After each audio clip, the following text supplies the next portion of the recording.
The 1970s, a decade of disco, bell-bottoms, and some of the most questionable cars in automotive history. While the era brought us iconic rides, it also produced vehicles that made buyers wonder what the manufacturers were thinking. Before we dive into these automotive disasters, make sure to subscribe to the channel and turn on notifications. Today, we'll explore the 10 worst cars of the 1970s. These weren't just poorly designed.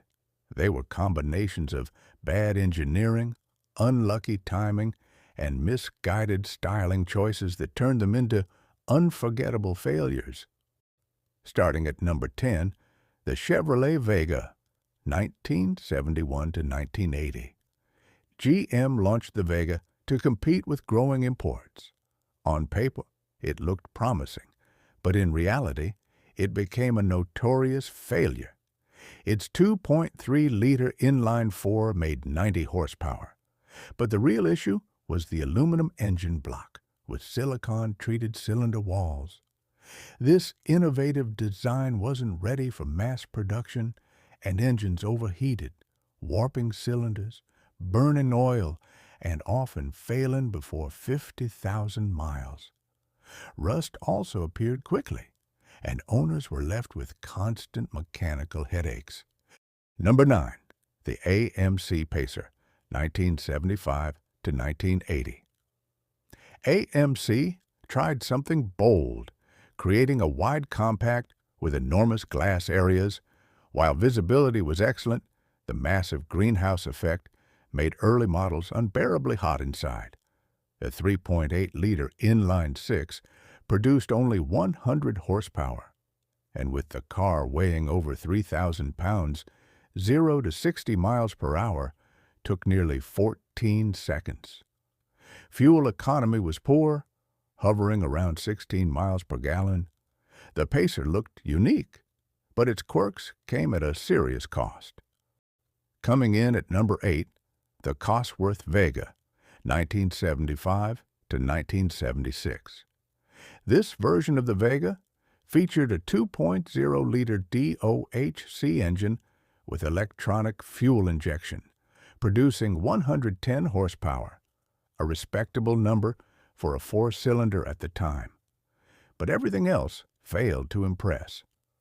Priced around $6,000, it was almost twice the cost of a regular Vega, and buyers could get a Corvette or loaded Camaro for the same money.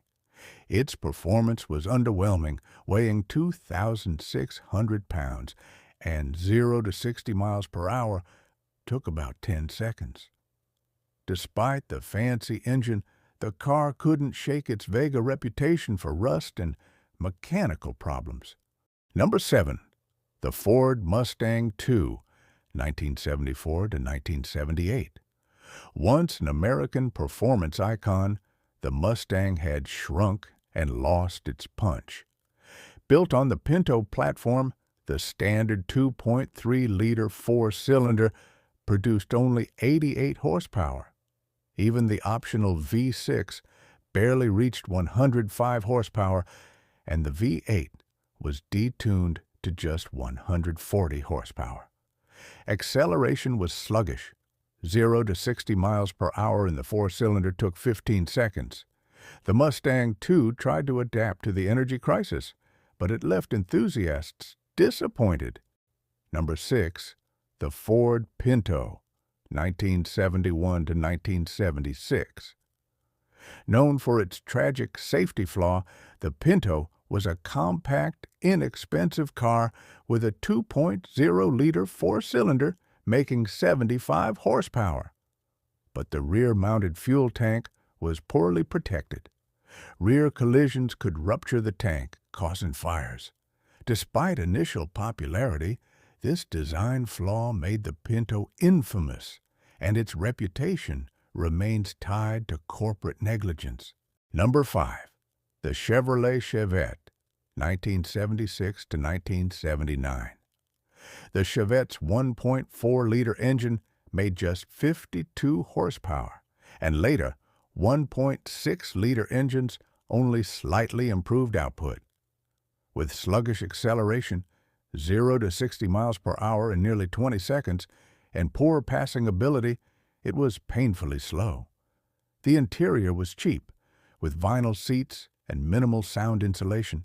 A small car, but not in any enjoyable way. Number 4. The Triumph TR7, 1975 to 1981. Replacing the TR6, the TR7's wedge shape divided opinions. Some found it futuristic, others ridiculous. The 2.0-liter four-cylinder produced 90 horsepower, struggling to move the 2,200-pound car. Reliability was a nightmare.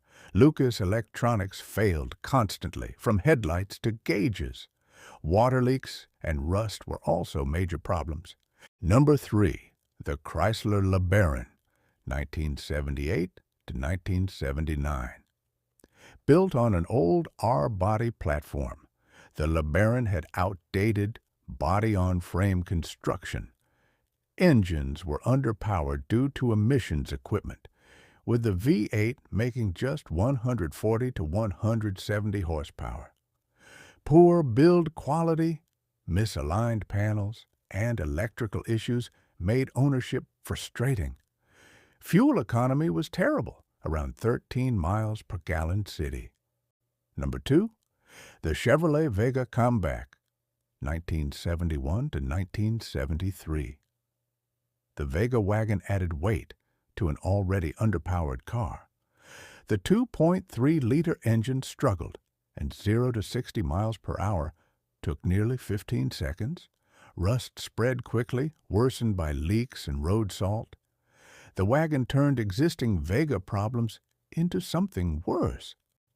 And finally, number 1, the AMC Gremlin, 1970 to 1980. AMC's desperate attempt at survival produced a car that looked unfinished, as if the back end had been cut off with a saw. Short, awkward, and visually unappealing, it was one of the ugliest cars ever made. Build quality reflected AMC's financial struggles, with uneven panel gaps, thin paint, unreliable electrics, and rapid rust. The Gremlin perfectly captured the era's automotive missteps. If you enjoyed this video and want to see more content about the best and worst cars in automotive history, make sure to subscribe to the channel and turn on notifications so you never miss a new video. Also, let me know in the comments which car you think deserves to be on this list. And if you like the video, don't forget to leave a like. Thanks for watching, and I'll see you in the next one.